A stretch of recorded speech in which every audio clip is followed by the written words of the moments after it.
Shalom, shalom, meus queridos irmãos, a graça e a paz. Pastor Ilmar de Lajinha, do Centro de Cultura Bíblica Bereshit, as aulas do curso intermediário. Hoje estamos no bloco número 1 da história do cristianismo. Na aula passada nós falamos sobre as primeiras perseguições de Nero e Domiciano. Vamos colocar agora as perseguições seguintes. Falaremos então das perseguições de Trajano e das outras mais. Então, nós falamos na passada sobre as primeiras perseguições, quando surgiram as primeiras heresias, e agora vamos colocar as perseguições segundo o século da era cristã.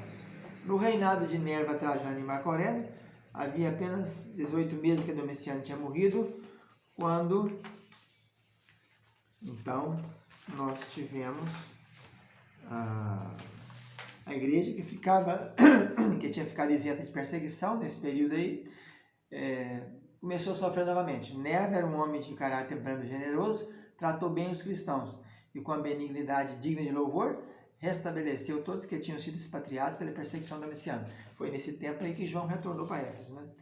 Mas o seu sucessor Trajano, que é o próximo imperador, deixou os cristãos tranquilos por algum tempo, mas depois, tendo suspeitado dele, determinou que se renovasse a perseguição, sendo possível que exterminasse a nova religião por meio decisivos e severos. Trajano não tinha crueldade de Nero, nem de Domiciano, e podia-se notar nessa ocasião uma perplexidade e indecisão na sua conduta, porque ele escreveu a carta para Plínio, né, governador de Bitínia e de Ponto, onde ele diz que não sentia prazer na tortura ou na execução desse povo. Ele acrescenta: se alguém renunciar ao cristianismo e mostrar sua sinceridade, suplicando aos nossos deuses, alcançará o perdão e o seu arrependimento.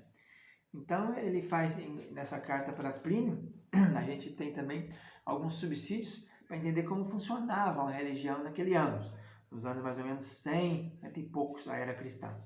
Plínio, então, escreve assim: os cristãos têm por costume reunirem-se num certo dia, antes do romper da aurora, e cantarem juntos um hino a Cristo, como se fosse um Deus, e se ligarem para um juramento de não cometerem qualquer iniquidade, não serem culpados de roubo ou de adultério, de nunca desmentir sua palavra, nem negarem qualquer penhor que lhe fosse confiado, quando fosse chamado a restituí-lo.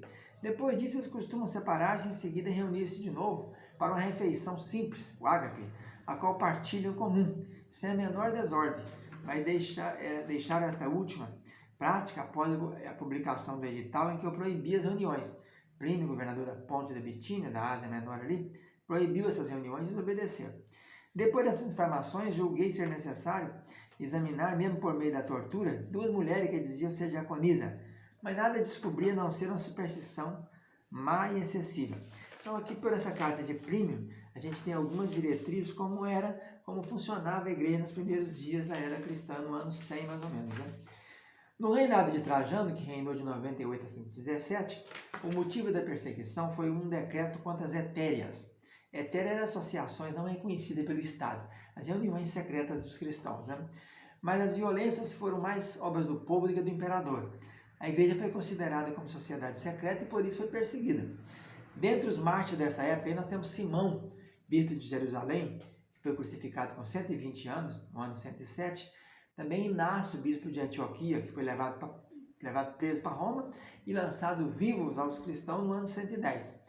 Depois tem a perseguição de Adriano, no ano 117 até ao ano 138, quando os cristãos perseguiu os cristãos com brandura e moderação. Entre 132 e 135 teve a revolta de Bar Kokhba, em Jerusalém, quando, uma vez que os cristãos negaram participar da rebelião, os judeus deflagraram uma violenta perseguição contra os cristãos. Nesse período temos o mártir Telésforo, pastor da igreja de Roma. Depois tem o governo de Antônio Pio, que reinou de 138 a 161. Ele favoreceu o cristianismo, mas sentiu que devia manter a lei, que tratava da ilegalidade de um culto que não reconhecia o valor do Deus do Império. Dentre os mártires do período de Antônio Pio, temos Ptolomeu, Policarpo, bispo de Esmirna, e mais 12 que foram queimados com ele. Depois temos Marco Aurélio, do ano 161 ao ano 180, considerado o mais sanguinário desde depois de Nero. Depois de Nero, Domiciano é Marco Aurélio. Foi influenciado pelo seu professor, um dos mais encarniçados inimigos do cristianismo. O seu companheiro filósofo Celso escreveu contra o cristianismo também. Em 176, publicou um edito que proibia a introdução de novas religiões e dirigia-se ao menos contra os cristãos. Muitos milhares de cristãos nesse período foram decapitados ou lançados às feras, entre os quais Justino, que foi martirizado no ano de 165, o bispo Aniceto, depois Carpo, Pápidio, Agatonice de Pérgamo e outros mais. Ou, com especial crueldade, foram perseguidas a igreja de Viena e de Leão, nas Gálias, onde 50 mártires selaram com o sangue a sua fé. Depois temos Sétimo Severo, no ano 193 de 311. Os cristãos do norte do Egito e da África, no tempo aí de Cipriano, né, foram os que mais sofreram. Em Alexandria, muitos mártires eram diariamente queimados, crucificados ou degolados, entre os quais Leônidas, pai de Orígenes. Um decreto de 201, do ano 201, proibia a passagem dos cristãos para o judaísmo. Em 202, outro decreto proibiu sob graves penas a conversão ao cristianismo. E em Cartago, na África, né, a colônia africana ali de Cartago, teve a história de Perpétua. Nós vamos falar dela e depois a escrava dela chamada Felicidade. Foram mortas estressaradas pelas feras. Vamos ver alguns detalhes agora da perseguição, então, de Adriano, de Trajano, Adriano, Antônio Pio e Marco Aurélio. Nesse tempo aí tem o martírio de Inácio, né? Inácio conheceu Pedro e João, foi ordenado bispo de Antioquia pelo apóstolo João, então viveu nesse tempo aí, foi martirizado nessa época. Trajano visitava Antioquia e ele se expôs, conta que Inácio se expôs, se entregou, se ofereceu para ser martirizado. E aí acabou que foi levado para Roma e lançado para as feras. Enquanto isso, Inácio escreveu várias cartas às igrejas, enquanto ele foi atravessando, porque Trajano atravessou com ele da Antioquia até chegar em Roma. E naquele período que ele foi andando, ele foi escrevendo cartas para as igrejas. Quando chegou em Roma, foi conduzido à arena, e na presença da multidão que enchia o teatro, ele foi estraçalhado pelas feras. E ele diz, eu sou como o trigo debulhado de Cristo, que precisa de ser moído pelos dentes das feras antes de se tornar um pão. Assim foi que ele acabou morrendo, falando com essas frases aí. Depois teve uns 30 anos de sossego, e depois chega no ano 117, morreu Trajano, seu sucessor Adriano, continuou as perseguições. E no ano 138, quando Antônio Pio subiu ao trono, é que aconteceu de alguma maneira os irmãos foram aliviados dessa opressão. Com seu reinado brando e pacífico, começou um período de sossego, durou mais ou menos 30 anos. Depois de Marco Aurélio tem a nova perseguição, no seu reinado, muito terrível, né, a perseguição dele. Então, lança os cristãos aos leões, era o que se ouvia naqueles tempos, né? Então temos o martírio de Policarpo. A maior força da tempestade que se aproximava sentiu-se na Ásia Menor, onde saíram os novos edictos, e o nome de Policarpo, bispo de Esmirna, apareceu brilhantemente na lista dos mártires daquele tempo. Ele foi perseguido, foi para outra aldeia, acabou então que acabaram descobrindo e foi entregue o seu corpo às mãos oficiais encarregados de o prenderem. Diz que o fervor da sua oração comoveu de tal maneira os oficiais que eles se arrependeram de ser instrumento da sua captura. Montaram-no no jumento e trouxeram para Esmirna, onde estava reunida uma grande multidão para celebrar a festa dos pães asmos. Por consideração pela sua idade avançada e sua sabedoria, um homem de grande influência, chamado Aniceto, e seu filho Herodes, oficial da cidade, foram ao seu encontro, fazendo-o entrar no seu carro, insistiram com ele que assegurasse sua liberdade, desde que ele desse honra a César. Ele recusou a isto e por esse motivo foi empurrado do carro, acabou tomando um tombo, machucou a coxa e tal. Diante do governador, ele perguntou, "Ser forte, Policarpo, porta-te como homem." Tinham chegado aos jovens, quantos que na ocasião de entrar na arena ouviu uma voz. Então ele ouviu uma voz antes de entrar na arena, diante do governador. Essa voz dizia a ele, "Ser forte e porta-se como homem." E o povo gritava, né, que ele fosse lançado às feras, lançado aos leões, fora com os ímpios. E o velho Marte, apontando para os bancos cheios de gente, repetiu com tristeza, "Fora com os ímpios, jurai", disse o governador compadecido, "eu os mandarei embora, renegai a Cristo." Mas Policarpo tinha 87 anos, ele diz, "Tenho servido durante 87 anos ao meu Senhor.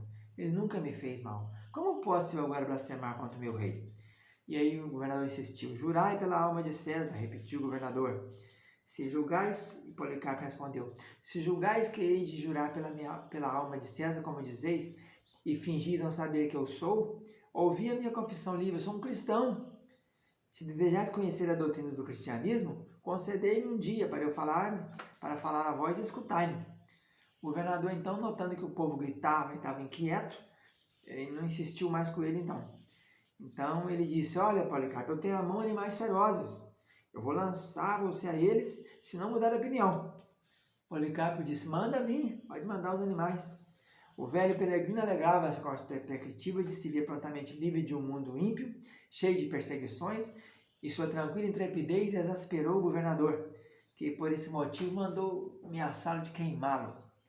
Levou ele até fora e falou, aí, ó, temos aí uma coluna, uma pilha aí de fogo, você pode ser queimado aí.